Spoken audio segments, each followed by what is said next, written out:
So today I want to have a look and actually pick up on this whole theme. How do we respond, when we are challenged? How do we respond when we might feel that sense that Jesus is speaking to us? And, where are we in this whole story? So I said last week, we heard the story. There's a woman bent over and Jesus heals him. The synagogue leader's like, you're not allowed to do that. And Jesus is like, you hypocrite. You look after your animals on a Sunday, and here you are not even prepared to see this person healed. You hypocrite. And then I like this end bit of the passage last week. When he said this, all his opponents were humiliated, but the people were delighted with all the wonderful things he was doing. I don't know if you've ever been in that space where you've felt humiliated by someone. I think I have been in that space, and I know my gut reaction is like, I never want to see them again. I'm going to now avoid that person. I'm going to avoid the context where I might see them. I'm feeling humiliated. And so what happens next? How do they respond?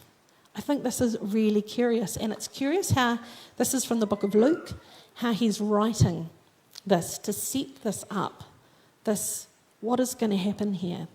There's tension in the moment, and so we turn now. Jesus has humiliated the religious leaders, and this is what Luke writes next. One Sabbath day, Jesus went to eat dinner in the home of a leader of the Pharisees, and the people were watching him closely. When Jesus noticed that all who had come to the dinner were trying to sit in their seats of honour near the head of the table, he gave them this advice. When you're invited to a wedding feast, don't sit in the seat of honour. What if someone who is more distinguished than you has also been invited? The host will come and say, give this person your seat, and then you'll be embarrassed, and you will have to take whatever seat is left at the foot of the table. Instead, take the lowest place at the foot of the table. Then, when your host sees you, he will come and say, friend, we have a better place for you. And then you'll be honoured in front of all the other guests. For those who exalt themselves will be humbled, and those who humble themselves will be exalted. And then he turned to his host. When you put on a luncheon or a banquet, he said, don't invite your friends, brothers, relatives, and rich neighbours, but they'll invite you back, and that will be your only reward. Instead, invite the poor, the crippled, the lame, and the blind. Then, at the resurrection of the righteous, God will reward you for inviting those who could not repay you. What a crazy and fascinating interaction. The Pharisees go back for more humiliation. He shames them publicly. But what I like about this is the Pharisees go back. They're still so intrigued by Jesus. He's saying all these things to challenge them. They're feeling humiliated and awkward, and what do? They invite him for a meal. I think this is quite a powerful story of engagement. When we have an interaction with someone that doesn't go the way we want it to go, let's not hide. Let's get back out there and have this robust discussion. Let's open ourselves up to whatever they might be saying to us. I think it's interesting, the Pharisees engaged with Jesus. We see that right through again and again and again. They can't leave him alone. In the end, they make their decision. They want him dead. But they're engaging. And I think that's actually something that could challenge us. Are we actually engaging? Even if we don't like what we're hearing, are we engaging? Are we listening to what might be said? Are we making, a black and white decision? Or are we just sort of drifting along? So here is Jesus. He's in this meal. And he doesn't just, say the same things, or he doesn't just avoid the topic, is what I was going to say. And Luke points out something else that happens. It's actually missed in the reading we've got to today, but I want to read you. There's a little bit between the start and the end of this passage that's skipped in the lectionary readings, which is the readings set down for today. It says this: One Sabbath day, Jesus went to eat dinner in the home of a leader of the Pharisees, and the people were watching him closely. There was a man there whose arms and legs were swollen. Jesus asked the Pharisees and experts in religious law, is it permitted in the law to heal people on the Sabbath day or not? When they refused to answer, Jesus touched the sick man and healed him and sent him away. Then he turned to them and said, "Which of you doesn't work on the Sabbath? If your son or your cow falls into a pit, don't you rush to get him out?" And again, they couldn't answer. Luke is really setting up, like, just to remind you, if you've just forgotten the paragraph before Jesus heals someone on the Sabbath, he's going to do it again. So the Pharisees are coming back for more. He does the same thing again. And this time, they're just like, we can't even answer. We're going to look stupid. So we're just going to sit and say nothing at this point. They're sort of taking the challenge. But Jesus doesn't let it drop just on that point. Jesus sees them. He sees their hearts. He knows where they're at. And he challenges them more, and he talks to them about the very parties that they are having. And these are not parties that we are used to experiencing. In Roman culture, who you invited to your party was everything. And who you were trying to invite were people higher up the social hierarchy so that they could sort of drag you higher up. The whole culture is based on who's at the top right down to who's at the bottom. And your job as a human is to get as close to the top as possible, something that obviously never happens in our culture. But here they go, they're wrestling, they're trying to get to the top. This is the point of the party. And Jesus starts calling them out on this behaviour. What are you doing? Read this interesting story this week, and it was a story of a Roman slave that had been freed around 100 AD, so that's just after Jesus. And he has his story. He was freed, he started business, and he was very successful and very wealthy. I think we see that sort of thing on TV, where you've got, your kings and queens, they're extraordinarily wealthy, but actually now we've got people who've, become super rich just by doing it off their own bat. Anyway, so he had been a slave, he was free, he was really wealthy, and he would host parties. And the whole point of hosting parties is to invite people higher up the social chain than you, so you can climb, and no one would ever go to his parties. Now, as I tell the story, some of you will be like, this is familiar. So what he'd do is he'd go and find anyone who would turn up to his party. He'd pay for them to go to the baths, they'd be cleaned, they'd get clothes, and then he would put on a banquet for them. And these poor people with disabilities or broken, would be at this banquet table. I think this is the beautiful picture that Jesus talks about. But here he is in the moment, Jesus looking at these religious people going, look who's at your table. And then I get confused a little bit by what he says, because he says, don't sit too high up the social chain, well, around the lie, it probably is, around in case you get shunted down. And to me, that seems to be like kind of reinforcing the status quo of Roman culture. Why is Jesus reinforcing that? And then with his next words, he kind of throws this whole thing out the window. Who is at your table? And I think this is really challenging for us. We don't have this kind of social interaction going on, but I think you do sometimes see it coming out or playing out in children's birthday parties. Who gets invited to the children's birthday? I've been through this. I've been through hearing, I'm not going to invite that person to my party because I don't like them. And I've been, yes, you are. Not only that, you're going to hang out and play with them at lunchtime today because that's mean. But this is, I think, really early on. People are learning, do I include this person? Do I exclude them? Am I inviting everyone to my party or am I not? And then kind of as adults, we stop doing the party thing. And so this gets a bit confusing. How do we wrestle with this in our culture? But I think we can ask ourselves, who's at our table? And it may not be that every time we have a meal we've invited someone to come and join us. But it might be that we're remembering to pray as we say grace for people we know and love who might be struggling. It might be if we've got a sponsored child, we've got their photo there with us. So remembering them and their community, and we remember to pray for them. Who are we bringing into our table? It might be that we're creating double the portion so we can freeze it so it can be given to someone in need. Someone who just needs that extra bit of support. There are ways that we can subvert our dining table experience. And yes, I think we do need to question, who are we inviting over? We also need to question, what are we thinking about as we eat? Are we remembering that there are people with no food, people with no tables, people surrounded by rubble, Who's at our table?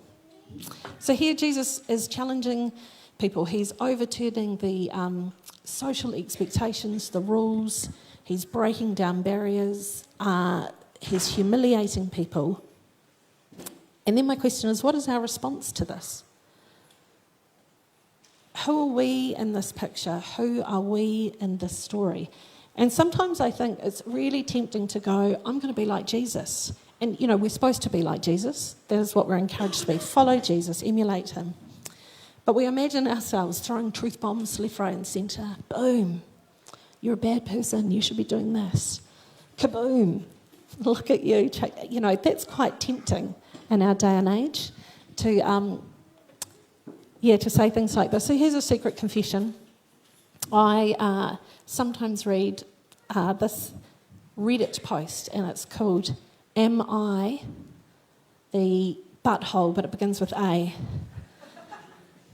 And people lay out scenarios, a lot of them fake, but they're fun to read, of this terrible thing that's happened, and then, what should I do? And it's really interesting because I think mainly people are American, and they're all about, you should say this to this person. You should just be telling them this. You should go no contact. It's so common that they write, you should go no contact, they just write NC. You should go NC on that person. But here it is. Our culture's like, just tell them what you're thinking. It's fine. Be like Jesus, except maybe that's actually not a little bit like Jesus. Then we have the Pharisees in the story. They've actually heard Jesus. They've heard his words of challenge, and they're sitting there playing mental gymnastics. And maybe we do this consciously. We read something in the Bible and we rationalise it away and say that doesn't apply to me. Or maybe we just do it subconsciously. Another sermon, another day where I don't do anything about it. When I was reading a commentary on this passage, the person said, I've read this story again and again and again and nothing has changed. And I think actually that's quite common for us too. We read the story again and again and again, but we rationalise it, we make arguments against it, or we just don't engage. So are we like the Pharisees? Or are we like the crowds who are like, this is cool. I want to watch this explosion. I'm loving this healing. I'm excited about Jesus. I want to see what he's doing. Now, I talked about this at the 9 o'clock service, and afterwards someone came and said to me, you need a fourth category. So I'm adding a fourth category, but I don't have a picture up. Are we the person who's been healed and is wondering how we respond to that?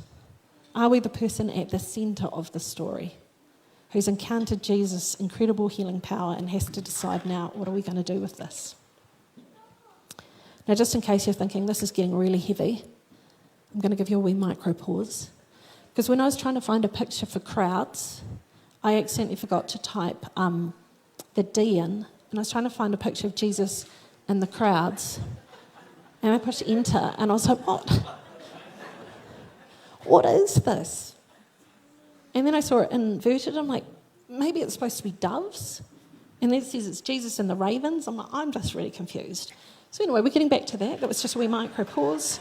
No reason for that. It's just that's where my mind, very confused. Where are we? Where are we in the story? Are we Jesus? Are we the Pharisees? Are we the crowds, or are we the person at the centre who's experienced the healing? We all have an opportunity to respond. I think one of the challenging things with Jesus and our call to follow him is actually, how do we say hard things? How do we have those difficult conversations? And in a lot of cultures, often in New Zealand, it's just like, we're not going to, because this is tricky. But there is this kind of sense. Sometimes you do have to say stuff that is uncomfortable. But there's a warning with that. Proverbs has a couple. Those who control their tongue will have a long life. Opening your mouth can ruin everything. And then a truly wise person uses few words. A person with understanding is even-tempered. I think there's a challenge there for us when we're in that Jesus role. Think very carefully. I think we've probably all been in the situation where we're like, actually, I wish I hadn't said that way. I wish I could take that back and say it differently. Maybe sometimes we rush to speak. And so while we're called to follow Jesus, I think actually for this story, maybe talking about Jesus, talking about how we say hard things is another thing to consider. But right now, actually, how are we responding to Jesus? Jesus is healing people. Jesus is overturning the social structure. And what do we do in response? Are we like the Pharisees, rationalising it away, making arguments in our head, just saying, this isn't for me, this particular one? The Roman culture is so different to our current culture. We can't apply it. Are we like the crowds that are excited for what Jesus is doing, keen to follow him? Are we the person in the centre of the story who's been healed, wondering how we should respond? I want to take a couple of minutes for us to pray, because probably at different times we've all been all of those people. And the key thing to remember is that Jesus welcomes all these people. Jesus doesn't turn away from the Pharisee with all their pride and arrogance. Jesus goes to their house, and that is good news for us. It's good news for me.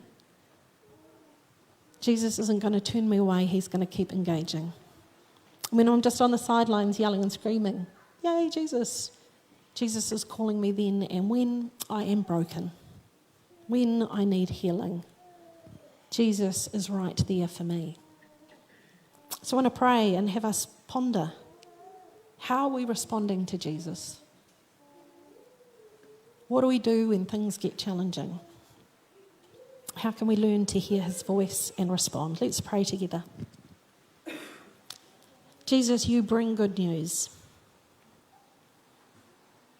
And we need to hear that.